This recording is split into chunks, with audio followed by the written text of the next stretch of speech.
ایک شیخ صاحب کے پاس ایک خاتون آئیں جو کہ پردہ کرتی تھی. تو انہوں نے کہا کہ جی شیخ صاحب میرا شوہر جو ہے وہ دوسری شادی کرنا چاہتا ہے, تو آپ اس کو فتویٰ دے دیں کہ وہ دوسری شادی نہیں کر سکتا. تو شیخ صاحب نے کہا کہ بہن میں تو نہیں یہ فتویٰ دے سکتا, کیونکہ اللہ تعالیٰ نے جب اجازت دی بھی ہے تو وہ کر سکتا ہے. تو اس نے کہا نہیں شیخ صاحب آپ فتویٰ دیں, بس مجھے نہیں پتہ آپ فتویٰ دیں. انہوں نے کہا بہن میں آپ کو بتا رہا ہوں, میں اس کو سمجھا سکتا ہوں کہ وہ نہ کرے, یہ اور کوئی اس کو نصیحت کی جا سکتی ہے, لیکن بہرحال فتویٰ میں نہیں دے سکتا کہ وہ نہیں کر سکتا, ایسا نہیں ہو سکتا. تو اس نے کہا شیخ صاحب میں آپ کو اپنی شکل دکھا نہیں سکتی, لیکن اگر آپ میری شکل دیکھ لیتے, آپ یہ کہتے کہ جو عورت اتنی خوبصورت ہے اس کے شوہر کے لیے لازم ہے کہ وہ دوسری شادی نہ کرے. تو شیخ صاحب نے کہا کہ بہن جو بھی ہے بہرحال میں آپ سے معذرت چاہتا ہوں, میں یہ فتویٰ نہیں دے سکتا. وہ عورت ناراض ہو کے چلی گئی. اب شیخ صاحب کہتے ہیں کہ وہ عورت جو ہے نا مجھے توحید سکھا کے چلی گئی. توحید کیسے؟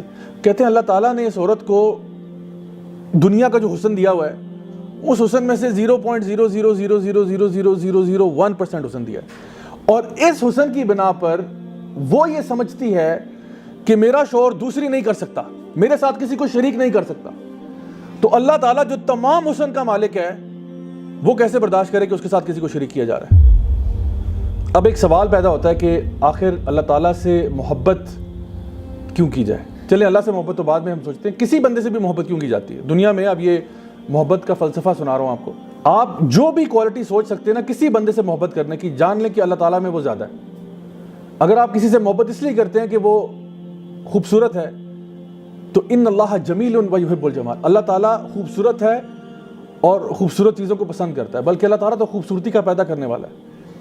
اللہ سبحانہ وتعالیٰ المصور ہے, یعنی دنیا میں جو خوبصورتی اور رنگ بکھیرے ہیں اللہ نے بکھیرے, پوری کائنات میں جو رنگ بکھیرے ہیں اللہ نے بکھیرے, اور اللہ خود خوبصورت ہے. اور آپ کو پتہ ہے کہ جنت میں جب لوگ جائیں گے نا تو وہ اللہ تعالیٰ کا دیدار کریں گے, اور پھر اس دیدار کے بعد اس سے زیادہ کوئی چیز بھی ان کو محبوب نہیں ہوگی کہ انہوں نے اپنے رب کو دیکھ لیا.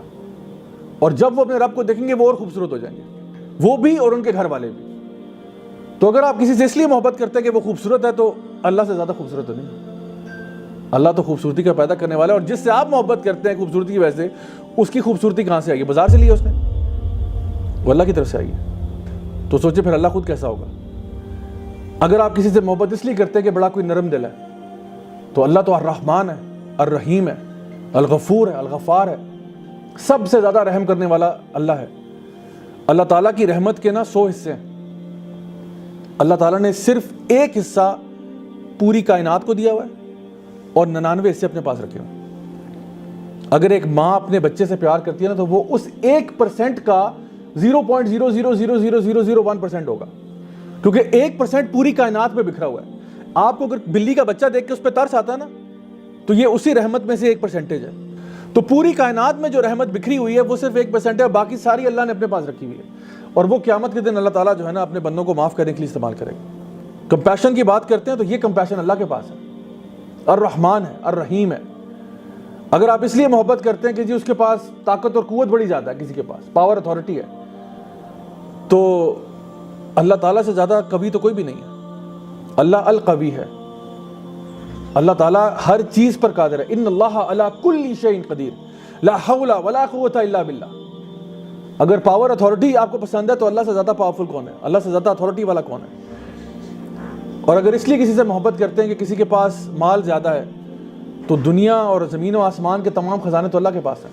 دینے والا اللہ, بنائے آپ کو اللہ, پوری کائنات کو ڈیزائن اللہ کرے, آپ کے پاس جو نعمت ہے وہ اللہ کی طرف سے ہے, اور پھر انسان اللہ کو چھوڑ کے غیر اللہ کی طرف چلا جائے, اللہ تعالیٰ کیسے برداشت کرے گا؟